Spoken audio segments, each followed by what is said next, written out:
Olá, meus irmãos do Parque Jandaia. Aqui quem fala é o professor Gutierrez Siqueira. Eu estarei com vocês agora, quinta-feira, para o Simpósio de Escola Bíblica Dominical. O meu tema vai ser sobre pentecostalismo. Você é o meu convidado, ore, participe, venha participar e vamos aprender um pouco mais, baseados na palavra do Senhor, sobre a nossa fé pentecostal. Um abraço e até quinta. Meus queridos irmãos e irmãs, eu vos saúdo com a poderosa paz de nosso Senhor e Salvador Jesus Cristo. Eu sou o pastor Roberto Cruvinel e quero convidar-lhes para no próximo dia 10 de julho, a partir das 18h30, eu estarei na Assembleia de Deus, Ministério de Madureira, no Parque Jandaia, em Guarulhos, falando sobre o quadrilátero pentecostal. Jesus salva, Jesus cura, batiza no Espírito Santo e breve virá para buscar a sua igreja. Então esteja conosco no próximo dia 10, a partir das 18h30, na Assembleia de Deus Ministério Madureira, em Parque Jandaia. Deus abençoe e até lá!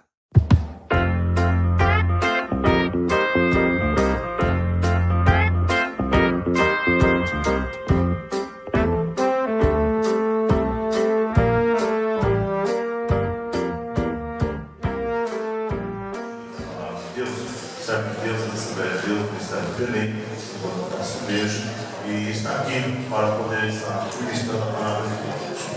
Está certo, Senhor. Vamos recebê-lo com bem-vindo bem caloroso, irmãos. Seja bem-vindo em nome de Jesus. Então, de acordo com a programação, nós estaremos recebendo o nosso irmão. Vamos ficar de pé. Glória a Deus. Aleluia. Fazendo uso da palavra de Deus. Aleluia. Deus livre e poderoso, aleluia. A paz do Senhor a todos os irmãos. Amém, amém.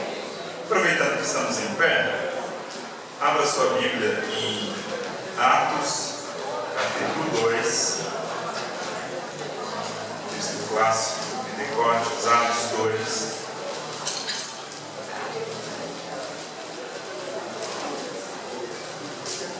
Vamos ler a partir do versículo 1. Diz assim a palavra do Senhor. Cumprindo-se o dia de Pentecostes, estavam todos reunidos no mesmo lugar. E de repente, veio do céu um som como de um vento veemente e impetuoso, e encheu toda a casa em que estavam assentados. E foram vistas por eles línguas repartidas como que de fogo, as quais pousaram sobre cada um deles. E todos foram cheios do Espírito Santo e começaram a falar em outras línguas, conforme o Espírito lhes concedia que falassem. Amém. Podem sentar, irmãos. Quero agradecer aqui o convite dos irmãos para estar aqui nessa noite, para dar um estudo bíblico sobre o pentecostalismo. Para os irmãos que ainda não me conhecem, eu estou trabalhando esse assunto já há bastante tempo. Desde 2007 na internet eu venho escrevendo sobre o pentecostalismo e já tive a oportunidade, pela graça de Deus, de lançar 3 livros sobre esse tema. Já tenho 4 livros, mais 3 livros sobre esse tema de pentecostalismo, 2 lançados pela CPAD e 1 pela Thomas Nelson Brasil. Infelizmente eu não pude trazer esse material, ele está esgotado, mas os irmãos acham fácil aí para comprar na internet. E esse assunto é um assunto que eu gosto muito, primeiro porque sou pentecostal de experiência. Me converti em 2001, pré-adolescente. Em 2002 tive ali o privilégio de receber da parte do Senhor o batismo no Espírito Santo. Foi uma experiência tão marcante na minha vida que é um tema que eu sempre tenho me dedicado desde então a estudar e a trabalhar na luz da palavra de Deus. E eu fui convidado para falar do pentecostalismo, das suas bases teológicas e das suas bases históricas. Inclusive eu trouxe aqui alguns slides, os irmãos vão observar na tela aqui, os fundamentos da teologia pentecostal. Quero passar já o primeiro slide, por gentileza. No primeiro slide os irmãos estão vendo a foto de uma igreja. Na verdade era um salão que servia até como um galpão e que depois foi transformada. Primeiro era uma igreja metodista, que virou um galpão de material, e depois virou uma outra igreja que foi fundada por esse homem que vocês estão vendo aqui na tela. A história que nós temos do pentecostalismo, a nossa história, tem a ver com esse avivamento que aconteceu em 1906, que é o avivamento da Rua Azusa. A Rua Azusa ela é uma rua que fica na cidade de Los Angeles, lá nos Estados Unidos.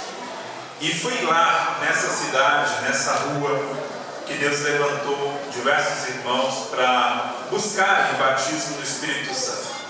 A bem da verdade é que o pentecostalismo ele se inicia bem antes disso. Já no século XIX, já havia muitos teólogos da época que falavam em batismo do Espírito Santo, mas não havia uma ênfase no falar em línguas como sinal, como evidência desse batismo. Isso só ocorre em 1900, em uma escola chamada Escola Bíblica Betel, em que os alunos começam a estudar a Bíblia, especialmente Atos dos Apóstolos, e eles concluem que o sinal do enchimento do batismo do Espírito Santo é o falar em línguas. Ao fazer isso, eles passam a buscar o batismo em oração. E eles passam a buscar, aquele grupo reunido, eram 40 alunos, até que uma aluna foi batizada no Espírito Santo. Essa aluna, Agnes Osman, ela foi batizada no dia 1º de janeiro de 1901. O que é uma data muito curiosa, porque o dia 1º de janeiro de 1901 é exatamente o primeiro dia do século XX. Então, a gente costuma até falar que o século XX é o século do Espírito Santo, porque foi o século onde houve essa grande expansão do pentecostalismo. Isso então se inicia em 1901. Em 1905, o professor dessa escola, o nome dele era Charles Fox Parham, ele começa a viajar aos Estados Unidos ensinando o batismo no Espírito Santo, evidenciado por falar em línguas. E aí ele chega no Texas, lá no sul dos Estados Unidos, e ele passa a ter esse aluno, que é o William Joseph Seymour, o que vocês estão olhando na foto. Só que o Seymour era negro. E nos Estados Unidos da época havia uma lei segregacionista. Negros e brancos não podiam frequentar o mesmo espaço, não podiam estudar na mesma escola, não podiam frequentar a mesma igreja, não podiam compartilhar o mesmo tipo de transporte. Era uma coisa totalmente separada, um racismo absurdo que havia na sociedade americana. E o William Seymour, ele passou a estudar na escola do Charles Fox Parham vendo pela janela ou pela porta. Ele não podia entrar na sala de aula, mas ele ficou interessado na doutrina do batismo do Espírito Santo. Ele se interessou por essa verdade e ele, de tão curioso e também era a sede dele por essa experiência, que ele tinha interesse em ouvir, mesmo não podendo entrar numa sala de brancos, ele ficava na porta ou ele ficava na janela ouvindo, e aí ele guardou aquela verdade no seu coração. E quando ele teve a oportunidade de mudar de cidade, de estado, ele sai do Texas e vai para Califórnia, Los Angeles, e lá ele passa a ser responsável por uma igreja. Nessa igreja ele começa a pregar o batismo do Espírito Santo. E essa igreja, ela cresce, depois tem que mudar de endereço, vai para a Rua Azusa. E é a partir da Rua Azusa, irmãos, que o pentecostalismo se espalhou para o mundo inteiro. E uma coisa linda que havia na Rua Azusa, como eu falei, havia essa lei segregacionista que separava brancos e negros. Na igreja da Rua Azusa não havia isso. Brancos e negros se reuniam, cantavam, louvavam o Senhor. Isso foi causa até de escândalo na cidade.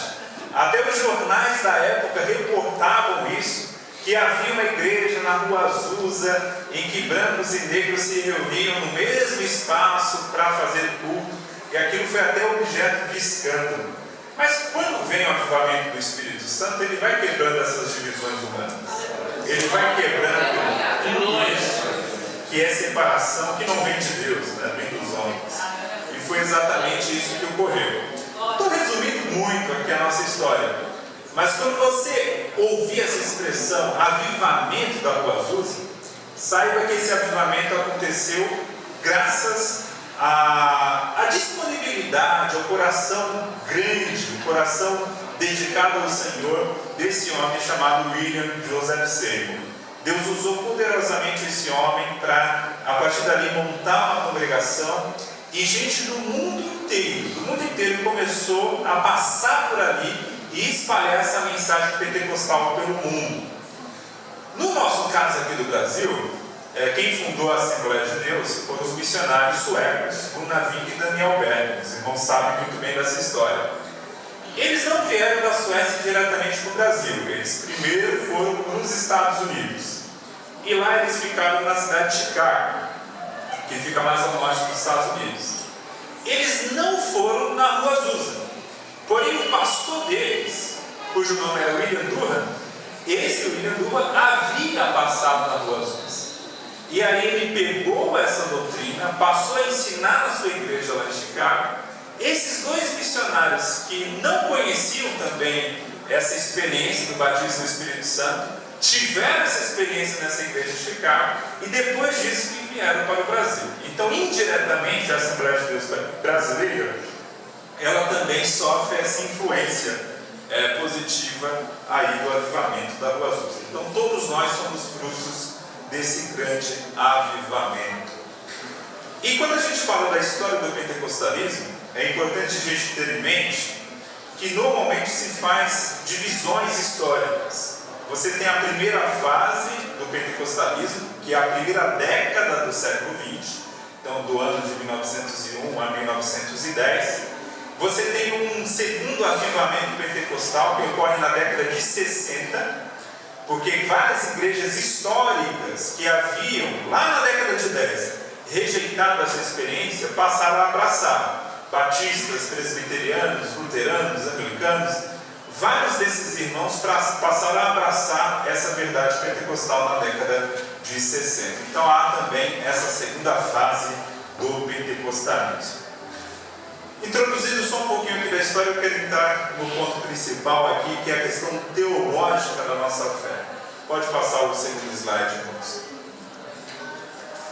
Quando nós falamos de pentecostalismo, acho que dá para enxergar, não, ficou pequeno. Mas quando a gente fala em pentecostalismo, naturalmente nós precisamos falar dos dons espirituais.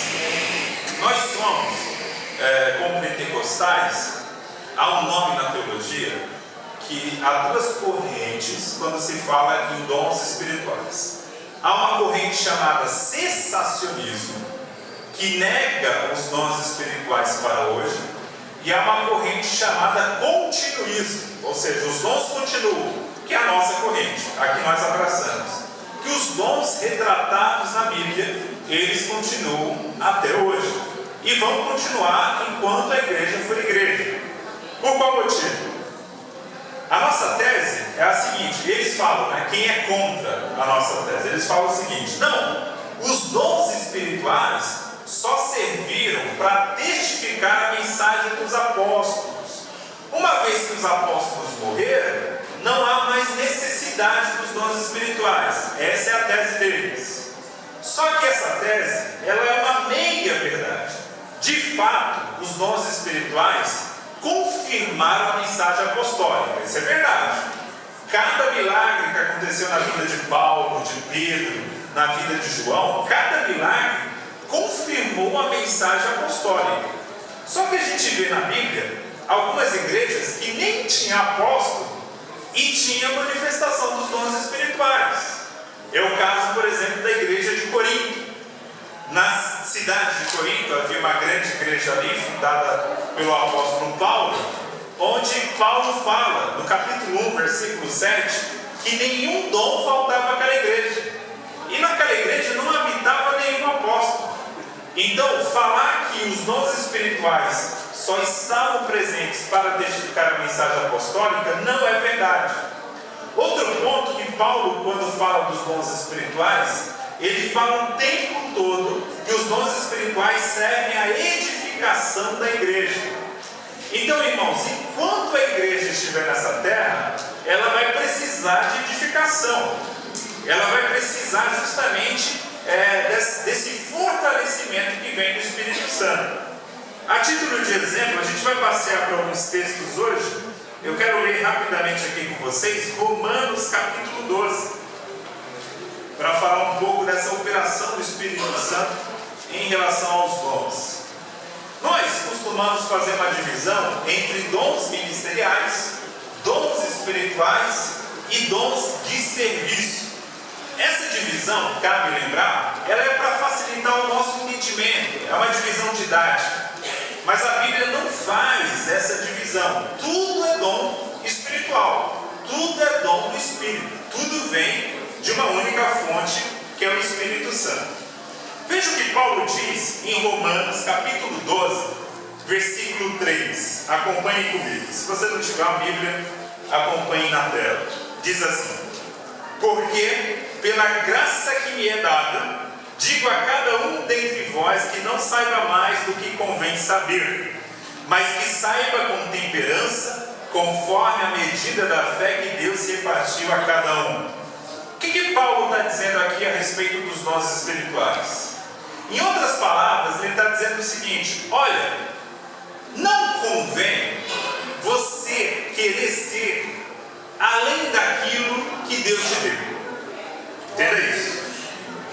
Deus te deu uma vocação, Deus te deu um dom, Deus te deu um talento espiritual, e Paulo está dizendo: fique naquilo que Deus lhe deu. Fique no talento e no dom que Deus lhe deu. Por que Paulo escreve isso?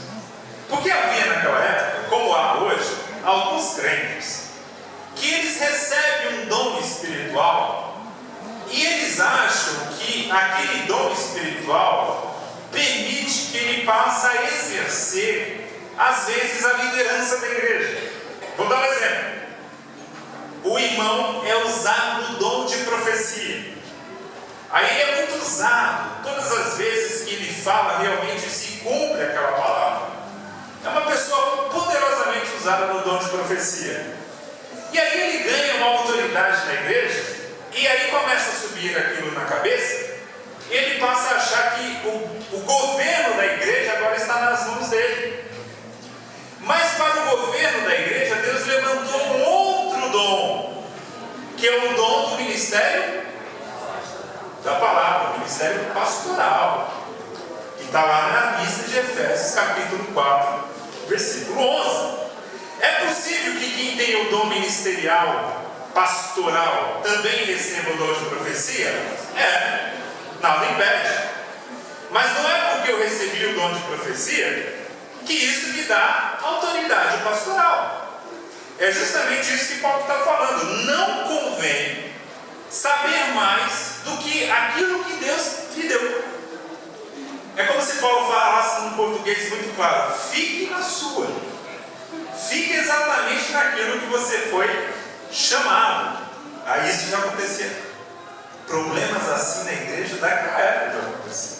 E aí ele continua: porque assim como em corpo temos muitos membros, e nem todos os membros têm a mesma operação, assim nós, que somos muitos, somos um só corpo em Cristo, mas individualmente somos membros uns dos outros. O que Paulo está dizendo aqui? Ele está dizendo o seguinte: olha, todo dom que ocorre na igreja, ele ocorre em prol do funcionamento do corpo. Ele ocorre em benefício da igreja. Em outras palavras, irmãos, nenhum dom deve servir para autopromoção.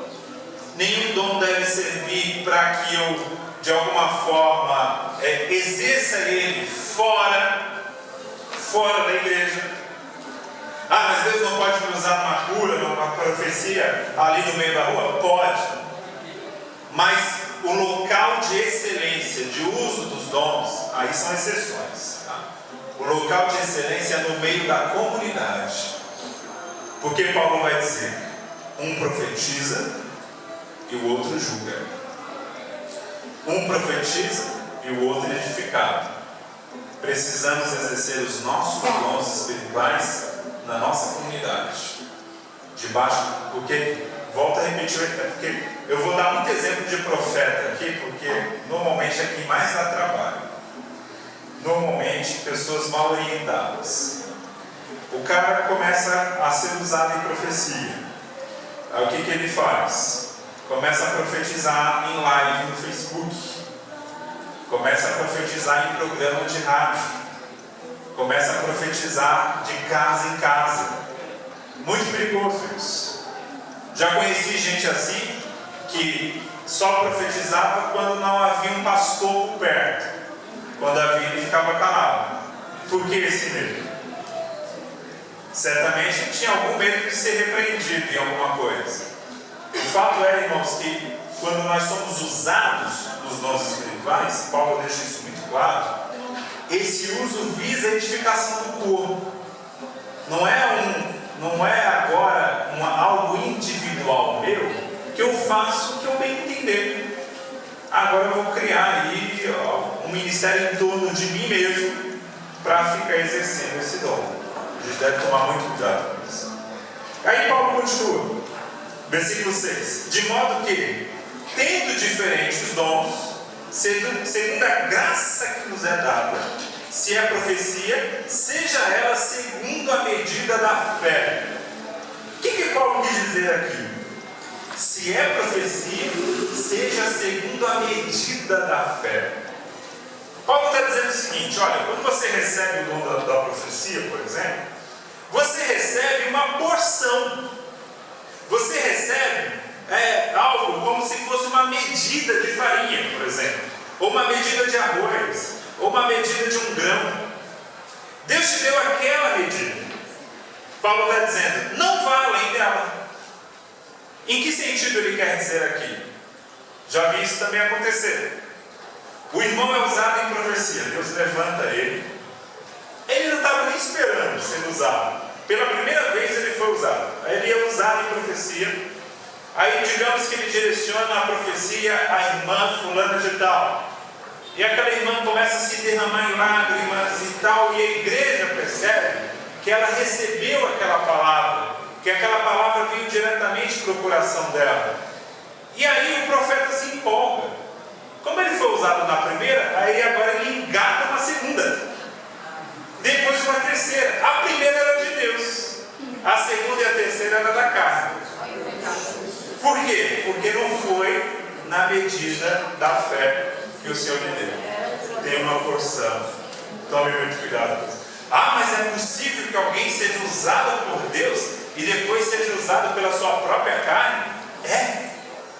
A Bíblia dá o exemplo de Balaão, cuja Bíblia mostra ele sendo usado em profecia, e versículos depois vai chamar também ele de falso profeta.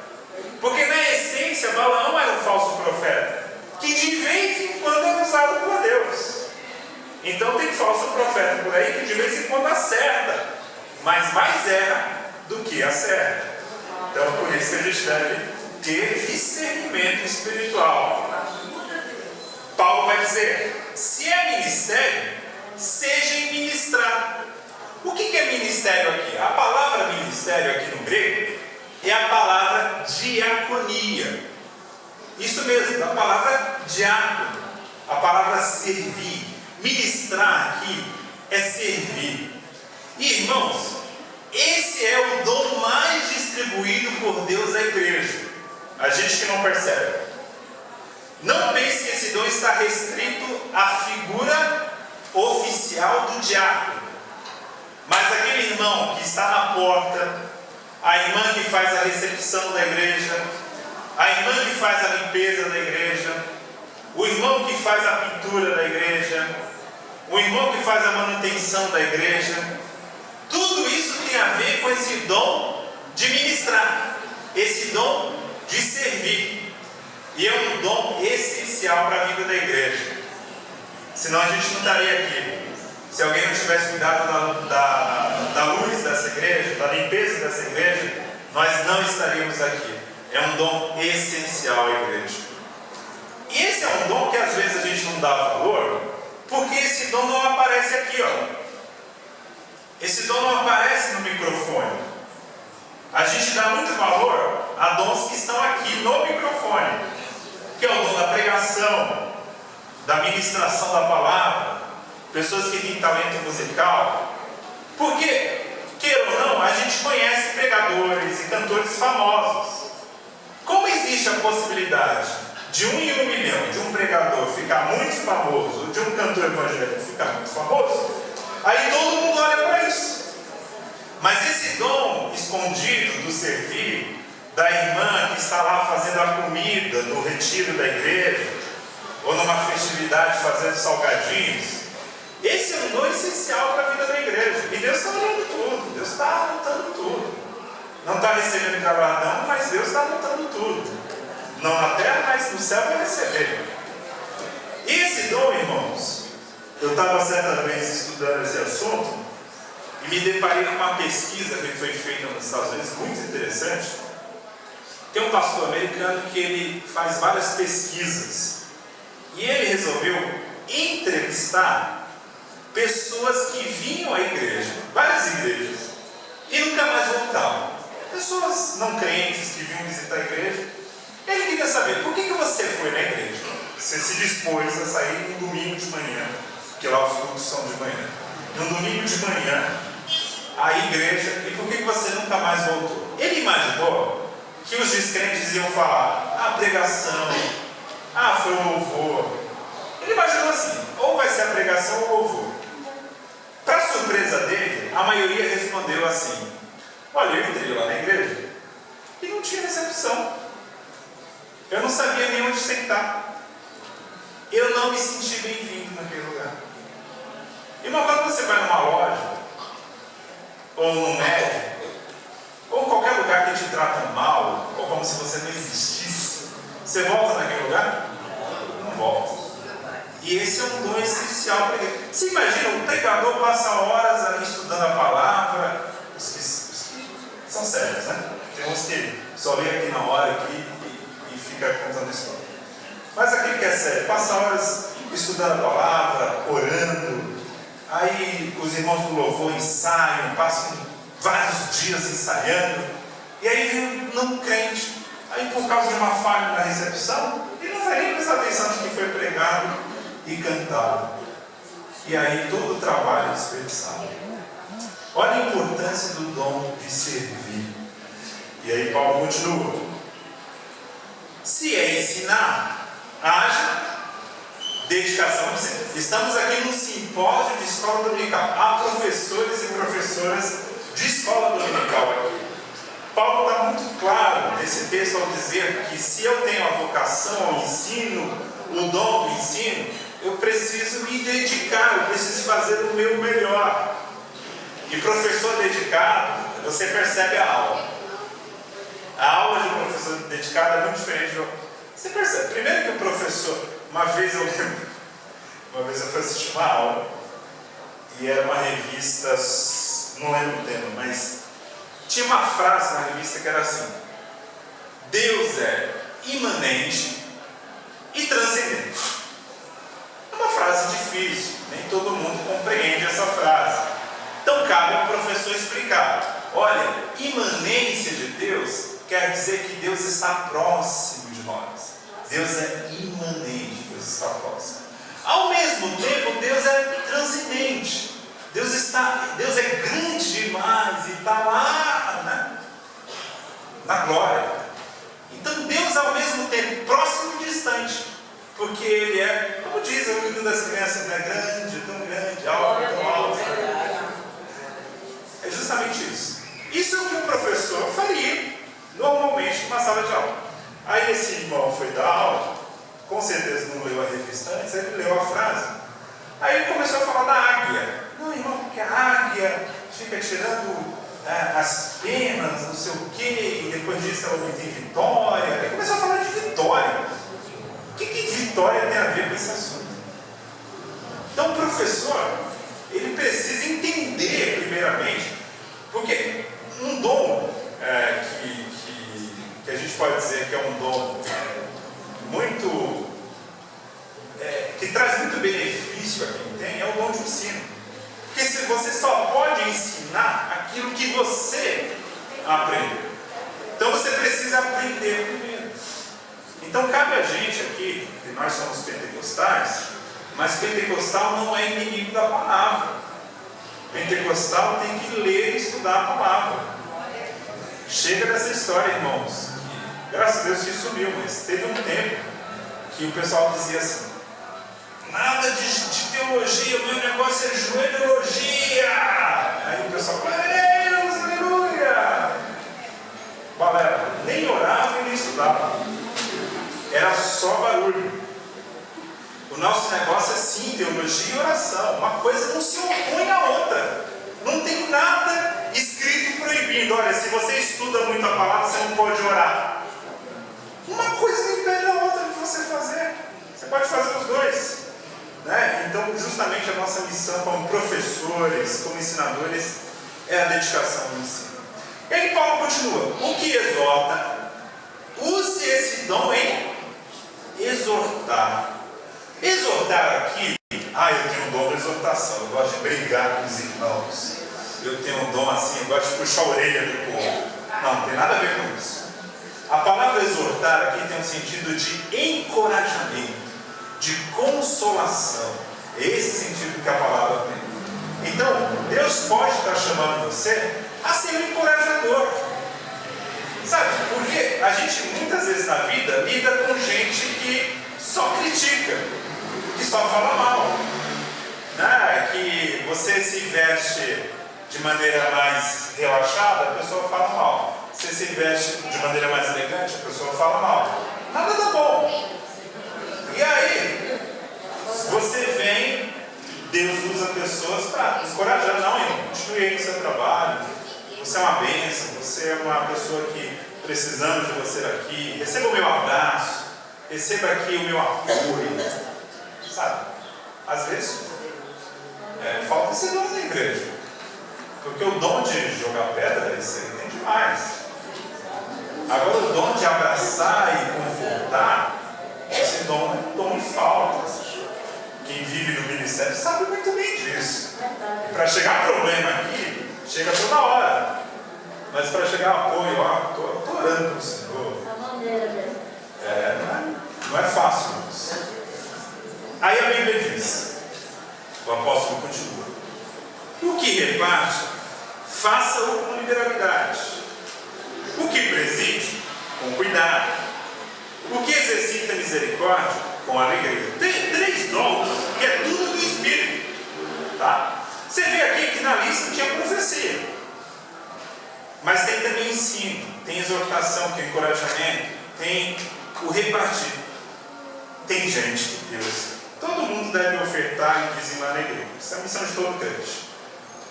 Mas tem gente que Deus levanta e dá a ele mais prosperidade financeira para que ele seja mais generoso do que todo mundo. É aquele irmão usado em grandes contribuições à igreja. Então esse dom aqui é um dom, é uma bênção também. Deus dá bastante para essa pessoa para que ela ajude bastante a igreja. E isso vem no Espírito. Agora eu acho engraçado esses 2 últimos dons aqui. Presidir, em algumas Bíblias está administrar, e exercer misericórdia. Pense comigo aqui. Esses 2 dons, olha como o Espírito Santo é. O Espírito Santo, ele quer a edificação da igreja. E para a igreja ser edificada, Deus não faz da gente um exército em que todo mundo pensa igual, em que todo mundo tem o mesmo comportamento, soldadinho de chuva, todo mundo no mesmo ritmo. Não. O próprio Espírito Santo põe na igreja alguma tensão, porque para a igreja crescer ela precisa ter alguma tensão. Veja aqui, Deus levanta uma pessoa para exercer misericórdia e outra para administrar. Essas duas normalmente não se batem. Quer um exemplo? Chega um morador de rua aqui na porta da igreja e ele fala: quero uma cesta básica. Quem tem o dom da misericórdia? Calma aí, eu vou buscar. Pega aí. Quem tem o dom da administração? Vamos fazer uma ficha primeiro. Vamos saber quem é esse cara. Vamos saber se realmente ele está precisando. Afinal, a igreja não tem tanto dinheiro assim para estar dando assim à toa. Aí o da misericórdia: não, você tem que ter mais coração. Aí o da administração, você tem que ter mais cabeça, pode ser assim também. Aí cria uma tensão. Mas para a igreja a gente precisa dos dois. Dos dois. Porque uma igreja só com misericordioso, ela vai falir. Ela falha. Agora uma igreja só com administrador, as finanças em dia, e o povo morrendo de fome na calçada da igreja. Então é necessário os dois. Veja, o Espírito Santo põe. Outro dom que a gente vê que às vezes tem tensão é o dom do ensino, do mestre, com o dom do profeta. Do profeta aqui no sentido do pregador eloquente. Normalmente, mestre não gosta de profeta pregando. E o profeta pregando, o profeta não gosta de mestre pregando. Aí dá uma certa confusão. Porque o mestre olha o profeta e fala, esse cara fala sem pensar. Ele é muito agressivo. Ele é uma pessoa que precisa raciocinar direito. O que ele está falando? Não tem nada a ver com o que ele leu. Aí o profeta observando o mestre falando, que cara frio, que sono, cadê a energia desse homem? Não comeu hoje não? E aí tem essa tensão. Mas a igreja precisa dos dois, sabe por quê? Porque o profeta, ele não pensa muito, mas ele tem uma energia, uma emoção muito grande, ajuda a empurrar o povo, sabe? Às vezes o povo precisa de uma palavra de um profeta, assim, que empurra o povo a caminhar.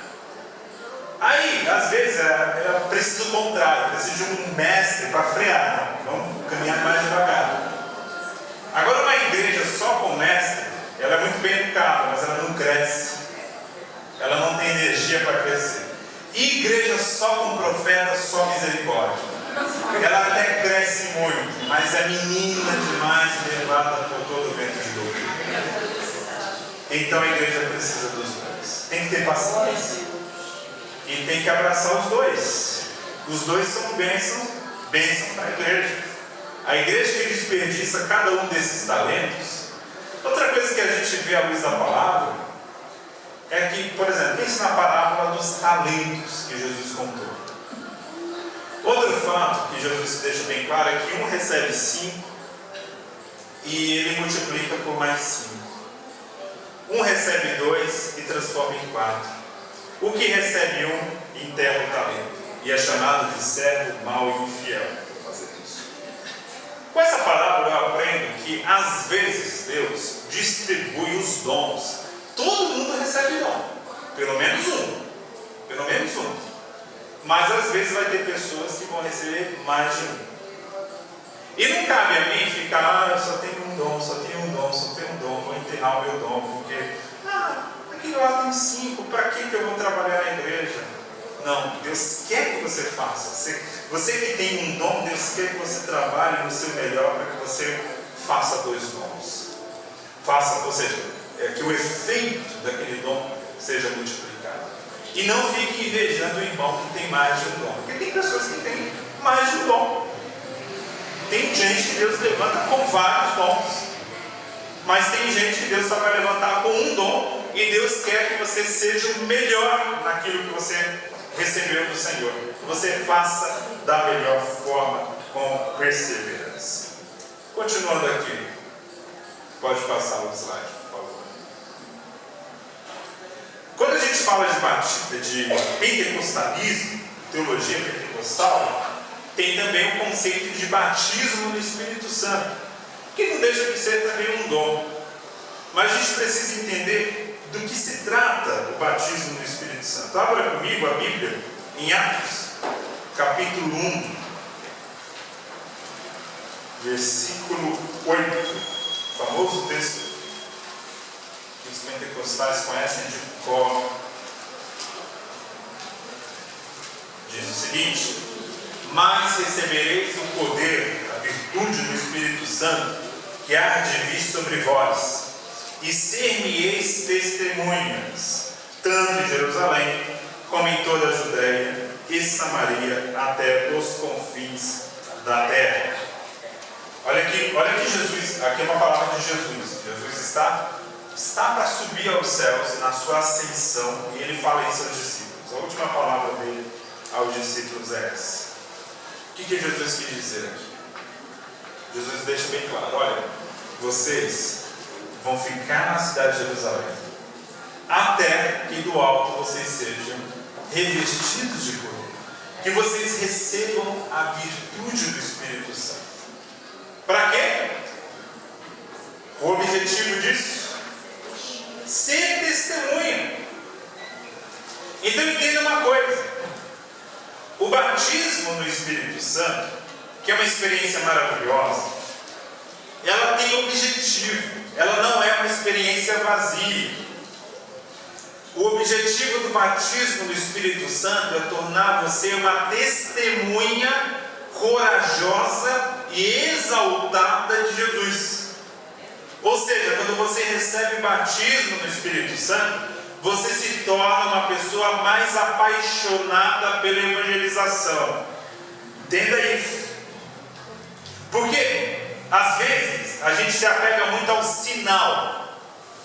O sinal, como todo sinal, ele aponta para algo. Qual é o sinal do batismo no Espírito Santo, segundo a nossa crença pentecostal? O falar em línguas. Por que Deus dá um sinal de fala?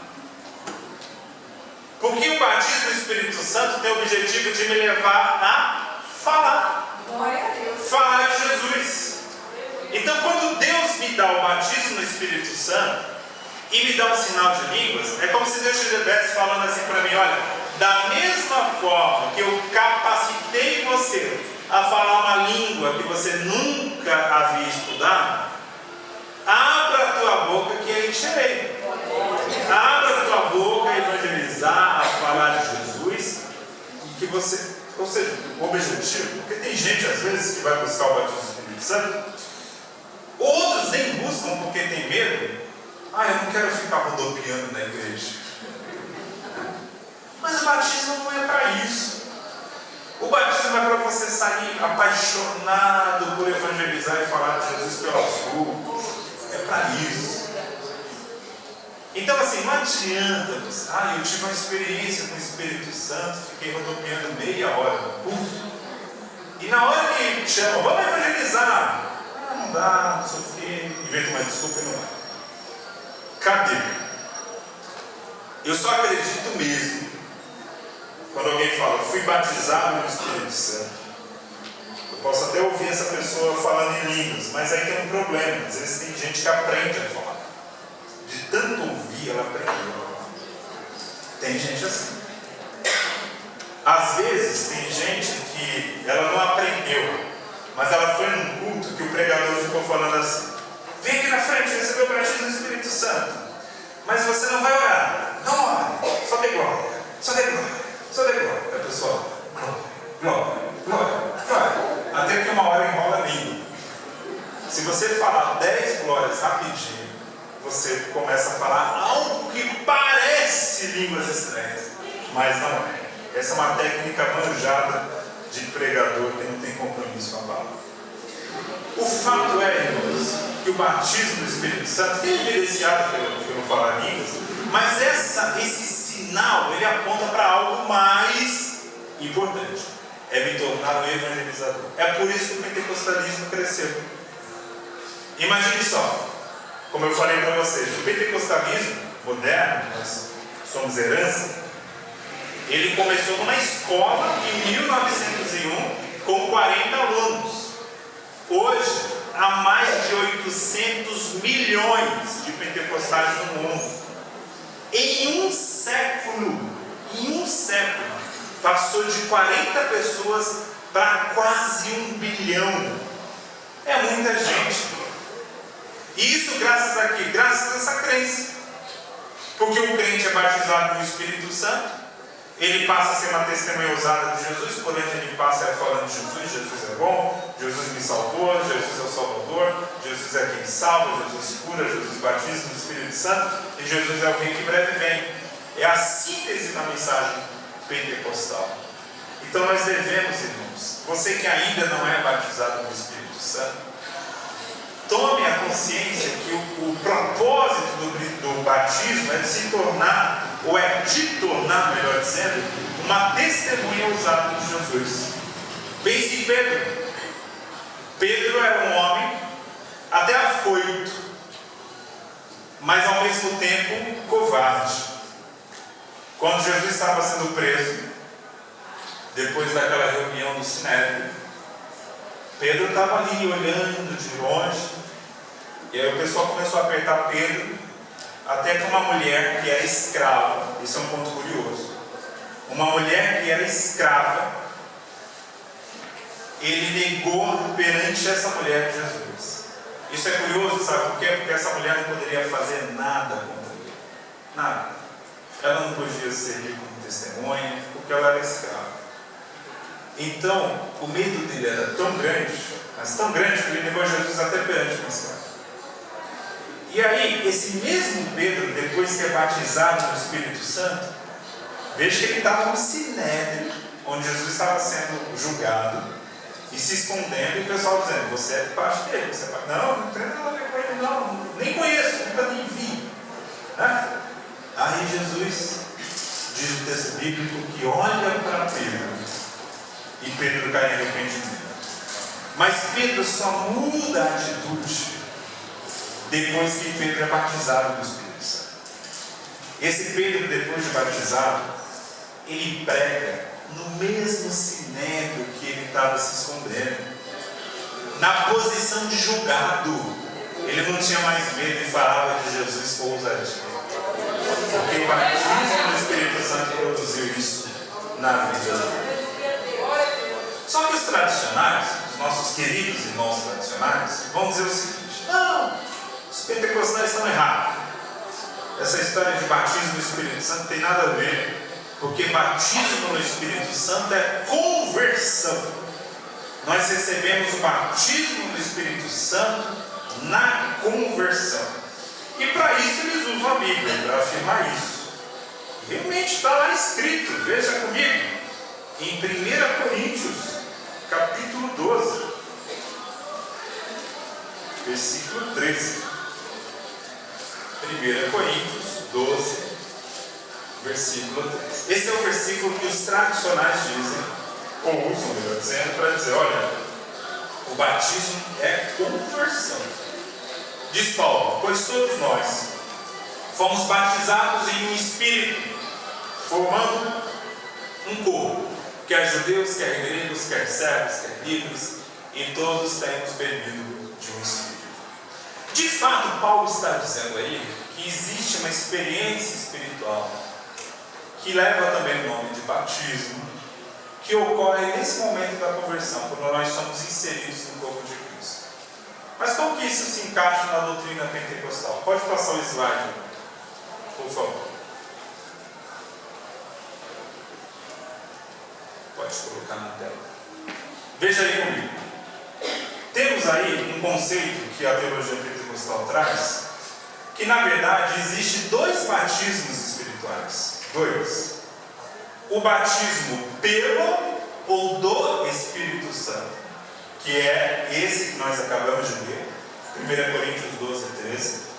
E o batismo no ou com o Espírito Santo, que é um batismo que ocorre, que é o que a gente leu Atos 1:8, o revestimento de poder para tornar testemunha de Cristo.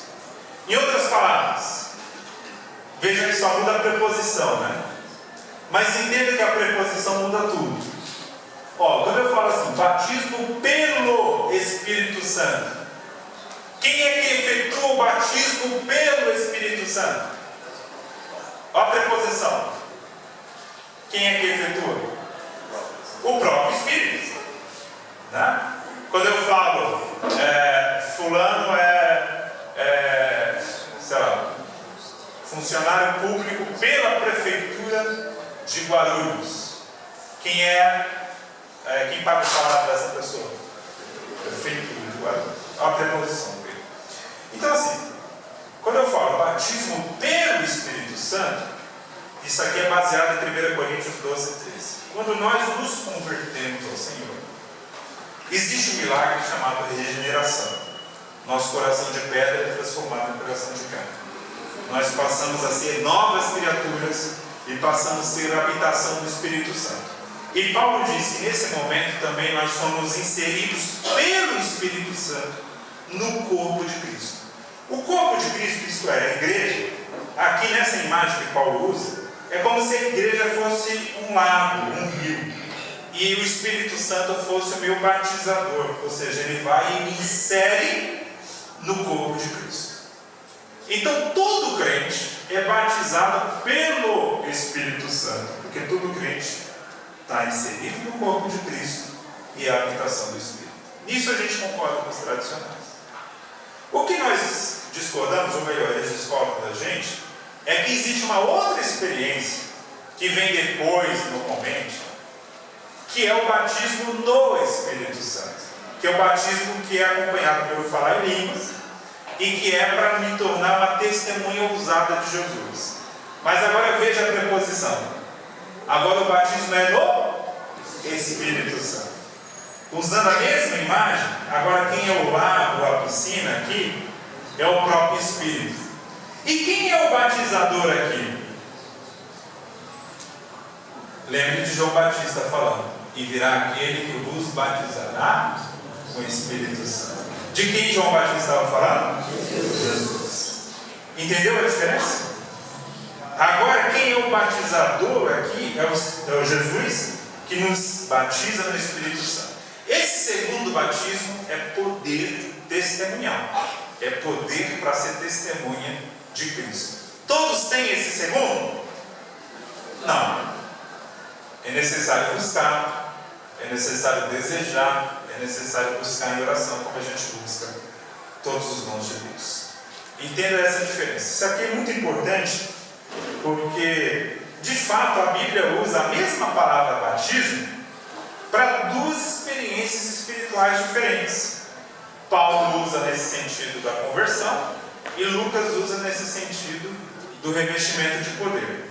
Então cabe a nós aqui organizarmos isso em forma teológica e dizer, ó, uma coisa é diferente da outra. Embora o nome seja parecido, mas são duas experiências diferentes. Uma ocorre na conversão, batismo pelo Espírito, quando eu sou inserido na igreja, no corpo de Cristo, e o outro é o batismo no Espírito Santo, quando Jesus Cristo me reveste de poder para que eu me torne uma testemunha ousada. Pode passar mais um slide?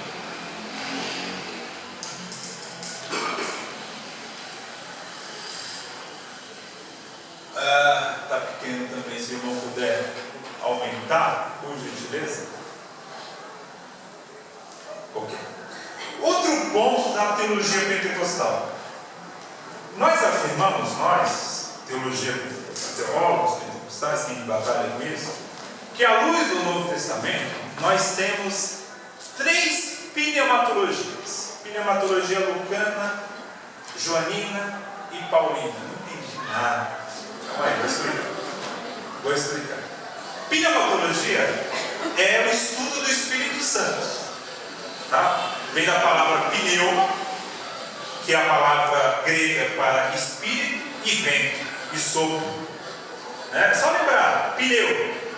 Pneu é uma borracha cheia do quê? De ar. Pneumonia tem a ver com um problema no pulmão, respiração. Então assim, tem a ver com ar. Então a palavra pneumatologia é o estudo sobre o Espírito Santo. A Bíblia apresenta 3 facetas do Espírito Santo. E é engraçado que cada faceta do Espírito é apresentado por um apóstolo, ou melhor dizendo, por um escritor diferente, porque Lucas não era apóstolo, mas por um escritor bíblico diferente. Aí por isso que nós falamos que existe uma pneumatologia lucana, ou seja, uma forma que o Espírito Santo foi retratado por Lucas, uma forma que o Espírito Santo foi retratado por João, Joanina, e uma forma que foi retratada por Paulo, Paulinho. Eu estou usando esses termos porque são os termos, quando você for ler um livro técnico de teologia pentecostal, você vai se deparar com isso. Aí você precisa lembrar, né? A pneumatologia paulina, ou seja, a forma como Paulo descrevia o Espírito Santo. Pneumatologia lucana, a forma como Lucas descrevia o Espírito Santo. Pneumatologia joanina, a forma como João descrevia o Espírito Santo. Qual é essa forma? O Espírito Santo, quando nós lemos Lucas, e quando eu falo Lucas aqui, é o Evangelho e Atos. Lembrando que os dois foram escritos pelo mesmo autor, Lucas. Quando você lê Lucas Atos, você vai observar que sempre que o Espírito Santo aparece, ele tem a ver com o poder testemunhal, que a gente acabou de falar aqui do batismo no Espírito Santo. O Espírito Santo sempre está ligado a essa ideia de que alguém foi capacitado a falar.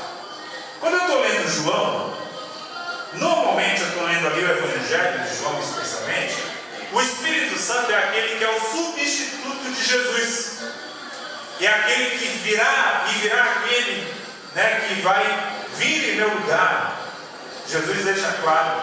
Então, sempre que o Espírito Santo aparece em João, ele tem mais a ver com alguém, uma pessoa, melhor dizendo, que vai substituir Jesus quando Jesus voltar para o céu. E em Paulo, o Espírito Santo normalmente é o santificador. Muitas vezes, quando Paulo fala do Espírito Santo em suas epístolas, ele retrata o Espírito Santo como santificador e como doador de dons. E por que a gente afirma cada um no seu detalhe? Porque isso dá para a gente uma visão geral de que cada autor teve uma ênfase diferente. Não é contradição, é complementar. Um complementa o outro. Cada um deu um destaque numa área que o Espírito Santo atua. Então, olhando o todo, o Espírito Santo no Novo Testamento é retratado como aquele que lhe dá poder para testemunhar de Cristo. O Espírito Santo é aquele que vai substituir Jesus. E o Espírito Santo é aquele que me santifica e aquele que doa dons a mim. Ou seja, está ligado também, quando fala de santificação, a uma salvação prática. Pode passar? Bom, aí ficou menor, né? Bom, o que eu coloco aí, irmãos, é que várias expressões na Bíblia, elas são relacionadas ao Espírito Santo. Deixa eu até pegar minha cola aqui, que também não estou enxergando. Olha, por exemplo, várias expressões como nós lemos Lucas e Atos, especialmente, tem verbos como conduzir, o Espírito Santo conduz, o Espírito Santo reveste, o Espírito Santo cai sobre, o Espírito Santo batiza, o Espírito Santo vem sobre, o Espírito Santo dá, o Espírito Santo, a pessoa recebe o Espírito Santo, o Espírito Santo nos leva a falar, a encher. Para ilustrar isso, eu quero ler com vocês aqui, Lucas capítulo 1. Lucas capítulo 1.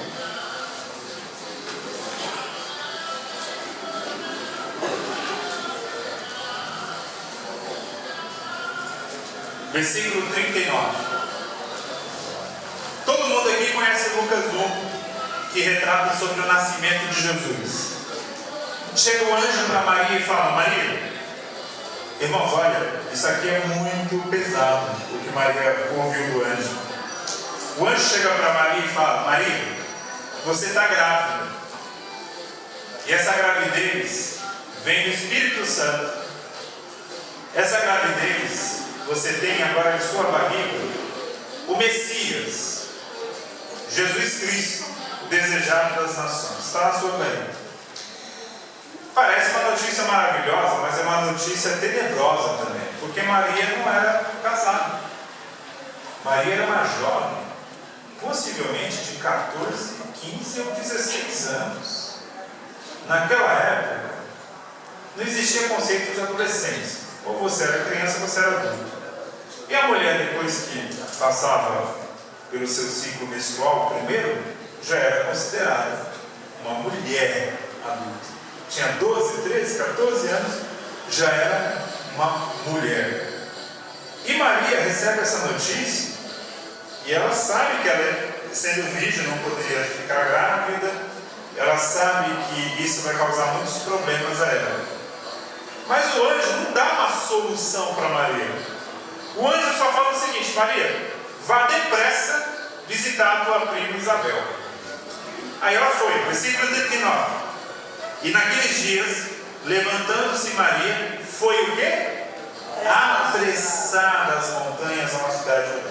Voltando um pouquinho aqui na história, 6 meses antes, há 6 meses atrás, o mesmo anjo chega para uma outra pessoa, chamada Zacarias, o sacerdote, e fala: Zacarias, a tua mulher, que é estéril, vai ter um filho, e o nome desse menino vai ser João, e esse menino vai ser cheio do Espírito Santo, desde o ventre de sua mãe.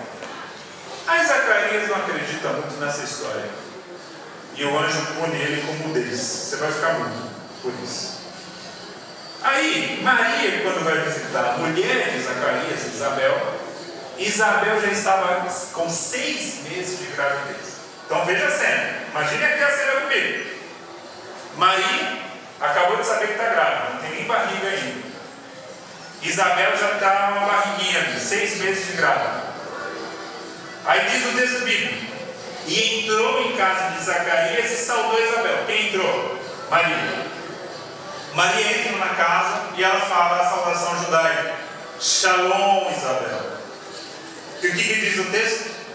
E aconteceu que, ao ouvir Isabel a saudação de Maria, a criancinha saltou no seu ventre. Olha aqui. Olha o pentecostal aqui.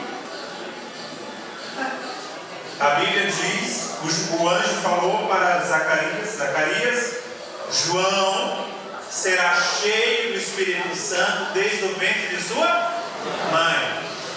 Quando ele sente a presença de Jesus na barriga de Maria, ele está na barriga de Isabel, ele sente a presença de Jesus na barriga de Maria, o que ele faz? Ele dá um pulo. É um pulo de alegria, porque era um menino cheio do Espírito Santo. Aí o texto diz: e aconteceu que, ao ouvir Isabel a saudação de Maria, a criancinha saltou do seu ventre. Isabel também foi cheia do Espírito Santo. E qual foi o resultado quando Isabel foi cheia do Espírito Santo? Diz o texto que ela deu um grito. Literalmente no grego, a gente pode traduzir essa expressão: exclamou com grande voz. Literalmente ela deu um grito. E ela falou: Maria, bendita és tu entre as mulheres, bendito é o fruto do teu ventre. Ou seja, Isabel foi usada em profecia, porque ela não sabia que Maria estava grávida. Não havia WhatsApp, né? Não tinha como Maria avisar a sua prima: ó, estou chegando aí e tenho notícia para te dar, estou grávida. Não. Ela recebe a revelação do Espírito Santo aqui. Ela é cheia do Espírito Santo e ela começa o quê? A profetizar. O versículo 43 diz: de onde me provém isso a mim, que venha visitar-me a mãe do meu Senhor? Olha que revelação que ela recebe. Ela entende inclusive que Jesus é o Messias. Não só que Maria está grávida, mas que ela está grávida do Messias. E ela diz: pois eis que, ao chegar aos meus ouvidos a voz da tua saudação, a criancinha saltou de alegria no meu ventre. Bem-aventurada que creu, pois hão de cumprir-se as coisas que da parte do Senhor lhe foram ditas. É maravilhoso, irmãos, essa cena. Aí passa o tempo. 6 meses, né? Aqui Isabel estava grávida. 3 meses depois nasce João Batista. E o povo querendo saber qual vai ser o nome desse menino e tal. E aí Isabel fala: vai ser João. Aí o povo: não pode ser, não tem nenhum parente seu com esse nome. Não, mas vai ser João. E aí eles perguntam para Zacarias, que estava mudo, qual vai ser o nome do menino. Ele começa a escrever na tábua e escreve João. E aí ele abre a boca. Deus, depois disso, abre a boca dele. Versículo 67. O que aconteceu? E Zacarias, pai de João Batista, foi cheio do Espírito Santo e mais um. Terceiro já, né? João Batista, no ventre da mãe, cheio do Espírito, dá um salto de alegria. Isabel, cheia do Espírito, profetiza. Maria também, porque assim, a gravidez de Maria é fruto do Espírito Santo. Porque o texto vai dizer no versículo 35, o anjo fala para ela, o anjo diz: descerá sobre ti o Espírito Santo, e o poder do Altíssimo te cobrirá com a sua sombra, pelo que também o santo que de ti há de nascer será chamado Filho de Deus. Olha que imagem bonita. É uma imagem muito frequente na Bíblia, do Espírito Santo descendo como se fosse uma pomba, como uma ave que vai descendo de modo suave sobre ela. E o poder e a virtude do Altíssimo é que permite que Maria fique grávida mesmo sendo viva. E aí Jesus nasce, no capítulo 2. No 8º dia, Jesus é apresentado no templo, a partir do versículo 25. E diz no texto bíblico, no versículo 25, que havia em Jerusalém um homem cujo nome era Simeão. E este homem era justo, capítulo 2, versículo 25. E esse homem era justo e temente a Deus, e estava esperando a consolação de Israel. E primeiro ponto aqui, e o Espírito Santo estava sobre ele. Aí diz o texto: e fora-lhe revelado pelo Espírito Santo que ele não morreria antes de ver o Cristo do Senhor. E pelo Espírito foi ao templo. Olha, irmãos, olha a vida desse homem. Ele recebeu uma revelação do Espírito Santo que ele não morreria sem ver o Messias. Ele era um homem que o Espírito Santo estava sobre ele. E ele era um homem que era movido pelo Espírito. Ele vai ao templo porque o Espírito o moveu a ele. Um exemplo de homem cheio do Espírito Santo, Simeão. E Simeão, quando ele abre a boca, ele fala o seguinte, versículo 29. Agora, Senhor, podes despedir em paz o teu servo, segundo a tua palavra, pois já os meus olhos viram a tua salvação, luz para iluminar as nações.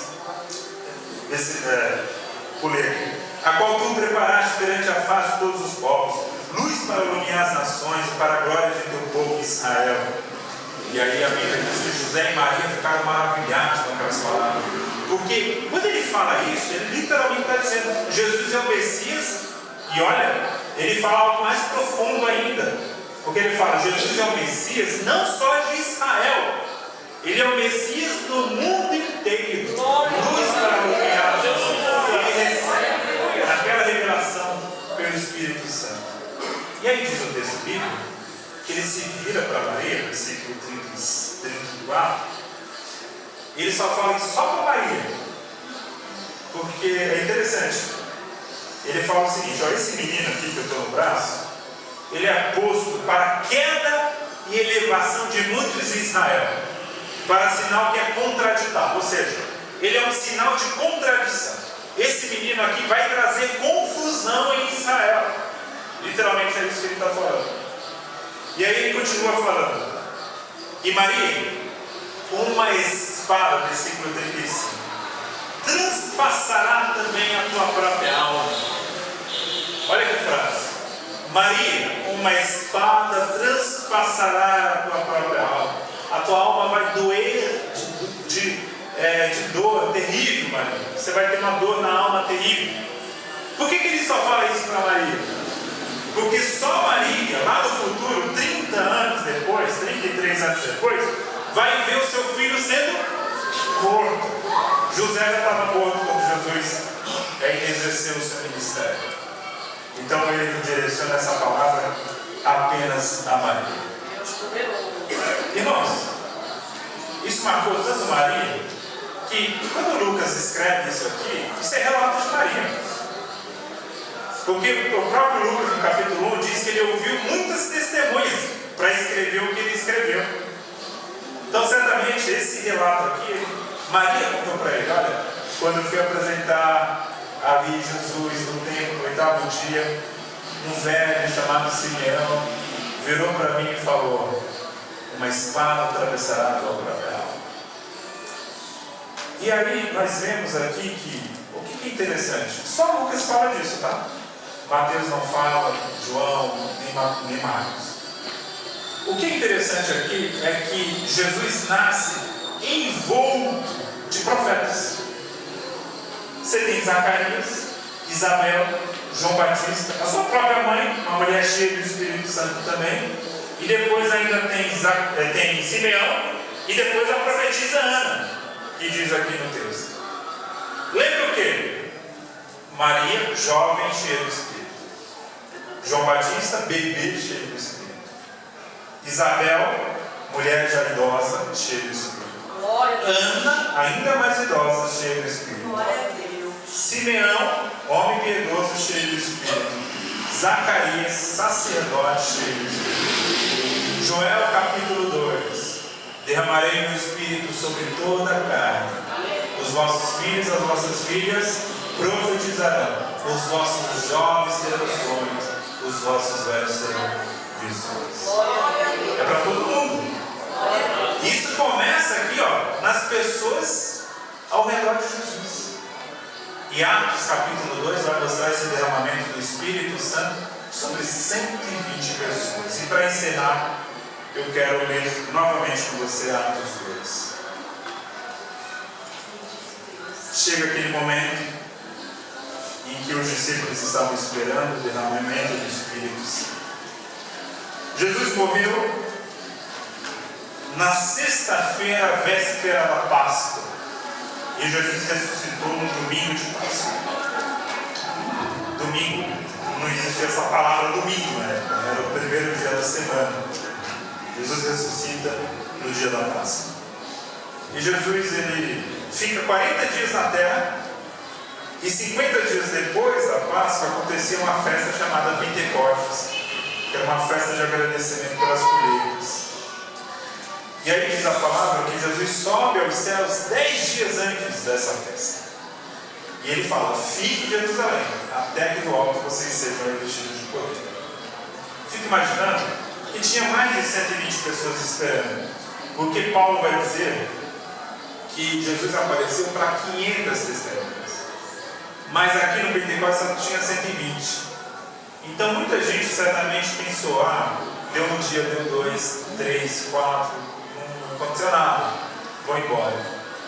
Aí deu 5, 6, 7, 8, outro grupo foi embora. Aí no 10º dia, o Espírito Santo desce sobre a igreja. E diz o texto: cumprindo-se o dia de Pentecostes, estavam todos reunidos no mesmo lugar, comunhão. O Espírito Santo é derramado em ambiente de comunhão. Povo reunido, todo mundo no mesmo lugar. Versículo 2: e de repente,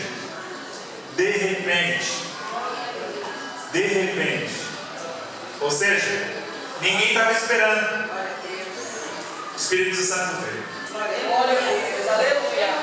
A gente agora quer fazer a agenda do Espírito Santo. O Espírito Santo só batiza agora em congresso de irmãs, jovens. Mas Jesus pode batizar hoje. Jesus pode batizar naquele culto esvaziado de oração. Jesus pode batizar na escola dominical. Não existe tempo para ele.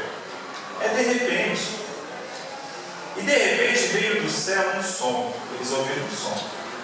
Um som que não era o som de um vento, mas lembrava um vento. Era como de um vento veemente e impetuoso. Era um vento poderoso. E encheu toda a casa que estavam assentados. Olha, eles estavam tão assim, sem esperar nada, que eles estavam até assentados. E foi naquele momento que o Espírito Santo os tomou. E aquele vento, na verdade, o som daquele vento, foi tomando toda a casa onde eles estavam, lembrando a consagração do templo, quando Salomão consagra o templo, e a glória do Senhor enche toda aquela casa. E o vento é uma lembrança e um símbolo do Espírito Santo, porque a palavra, como eu já disse, a palavra pneuma no grego, tanto pode ser traduzida como vento, como também Espírito. Então esse som lembrava o som do Espírito. E aí diz o texto que foram vistas por eles línguas repartidas como que de fogo. Veio uma imagem, eles tiveram agora uma visão, eles viram essa língua de fogo descendo sobre eles. E aqui na linguagem original do grego, dá a entender o seguinte, que essa língua veio como uma única língua de fogo, que em algum momento ela começou a se repartir sobre cada um deles. Ou seja, a fonte é a mesma, a fonte é o mesmo Espírito Santo. E diz o texto que todos foram cheios do Espírito Santo e começaram a falar em línguas. E Isabel foi cheia do Espírito Santo e profetizou. E Zacarias foi cheio do Espírito Santo e profetizou. E Simeão foi cheio do Espírito Santo e profetizou. Agora eles são cheios do Espírito Santo e começam a falar em línguas. Profecia e línguas têm diferença. Uma está na língua corrente e outra está numa língua desconhecida. Porém, ambas são falas. O Espírito Santo concedia palavras aos homens. E aí diz a palavra, o Espírito Santo derrama conforme o Espírito Santo lhes concedia que ele falasse. Tudo sob o controle do Espírito Santo. Amém, irmãos? Amém. Tentei aqui falar em uma hora um pouco do resumo da nossa teologia. É claro que não dá para falar tudo. Mas o princípio geral que eu quero deixar é: batismo no Espírito Santo, evidenciado para falar em línguas, tem como propósito principal nos levar a ser testemunhas ousadas de Jesus. Os dons espirituais servem à edificação da igreja. E a Bíblia mostra, especialmente em Lucas, no Evangelho, em Atos, que esse derramamento do Espírito Santo ele é acompanhado por uma fala impulsionada pelo Espírito Santo, que sinaliza o seu propósito, que é tornar o crente uma testemunha de Jesus. Amém? Deus abençoe. Amém? Eu já abençoe o pastor Gutierrez. Eu gostei dessa frase. Quem batiza com o Espírito Santo é o Espírito Santo. Essa redundância. Quem batiza com o Espírito Santo é o Espírito Santo. E quando ele falou sobre a segregação que havia ali, o apartheid, né, o bairro Soweto, vamos dizer assim, não é? Aquele apartheid, mas para o Espírito Santo, irmãos. Não tem segregação, não tem apartheid. Todos somos um só em Cristo Jesus. E eu gosto quando o apóstolo João fala do Evangelho de João, capítulo 1, versículo 12, porque todos aqueles que o receberam, deu-lhes o quê? O poder, o direito de serem chamados, de serem filhos de Deus. Graças a Deus, irmãos, que o Espírito Santo de Deus não segrega ninguém. Graças a Deus por isso. Deus abençoe o servo de Deus. Deus abençoe a cada um de vocês. E é sempre bom, irmãos, sabermos que o Espírito Santo de Deus habita em nós, e é esse mesmo Espírito que vai nos entregar a Jesus quando Jesus vai antes do tocar da última trombeta. Louvado seja o santo nome do Senhor Jesus. Deus abençoe a todos vocês. Pastor.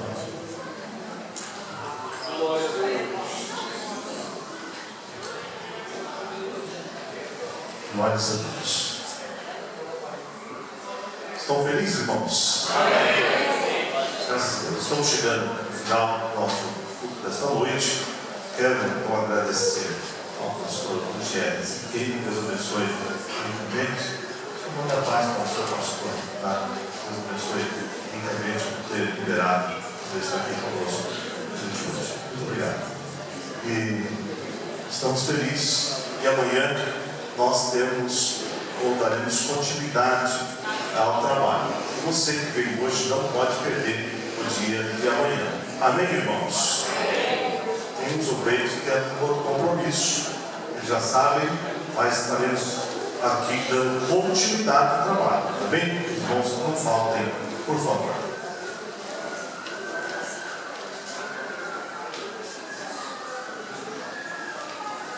Pela estadia do nosso pastor aqui conosco, o irmão João, ele vai entregar para o pastor uma simples lembrança aqui da congregação do Parque Jandaia.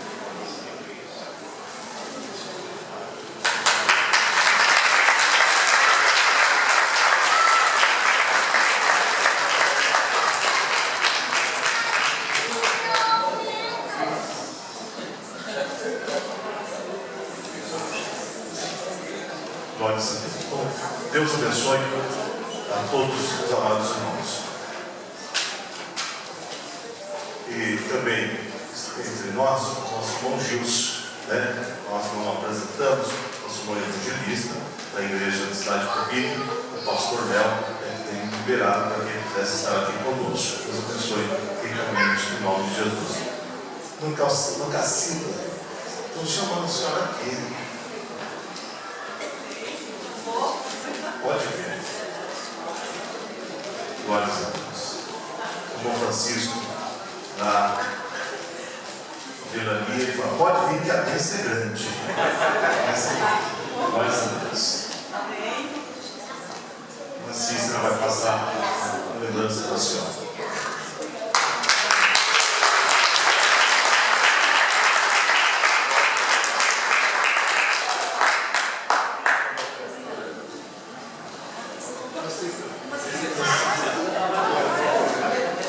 Não se apresse de sair da presença.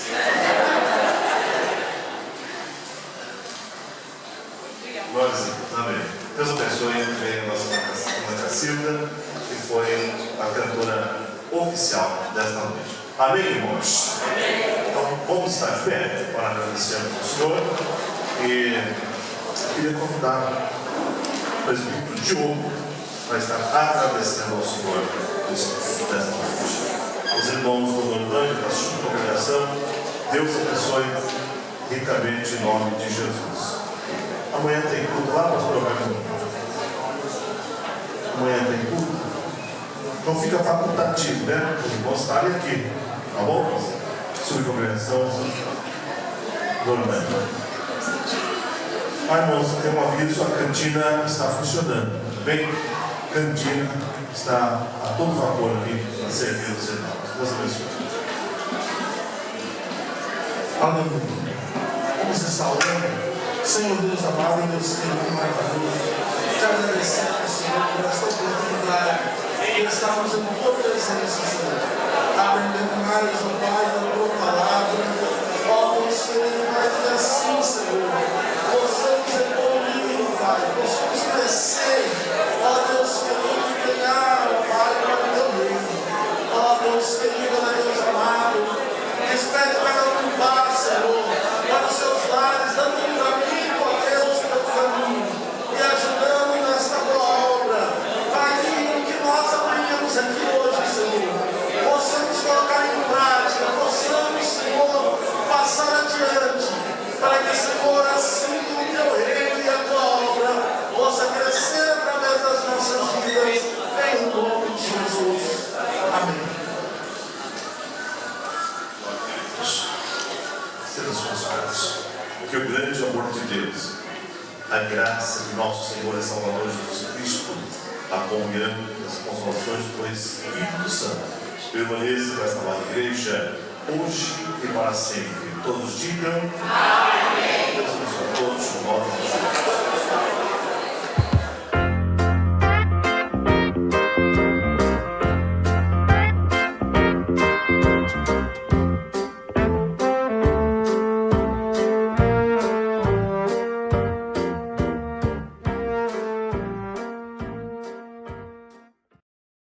Olá, meus irmãos do Parque Jandaia. Aqui quem fala é o professor Gutierrez Siqueira. Eu estarei com vocês agora, quinta-feira, para o Simpósio de Escola Bíblica Dominical. O meu tema vai ser sobre pentecostalismo. Você é o meu convidado, ore, participe, venha participar e vamos aprender um pouco mais baseados na palavra do Senhor sobre a nossa fé pentecostal. Um abraço e até quinta. Meus queridos irmãos e irmãs, eu vos saúdo com a poderosa paz de nosso Senhor e Salvador Jesus Cristo. Eu sou o pastor Roberto Cruvinel e quero convidar-lhes para no próximo dia 10 de julho, a partir das 18h30, eu estarei na Assembleia de Deus, Ministério de Madureira, no Parque Jandaia, em Guarulhos, falando sobre o quadrilátero pentecostal. Jesus salva, Jesus cura, batiza no Espírito Santo e breve virá para buscar a sua igreja. Então esteja conosco no próximo dia 10, a partir das 18h30, na Assembleia de Deus Ministério Madureira, em Parque Jandaia. Deus abençoe e até lá!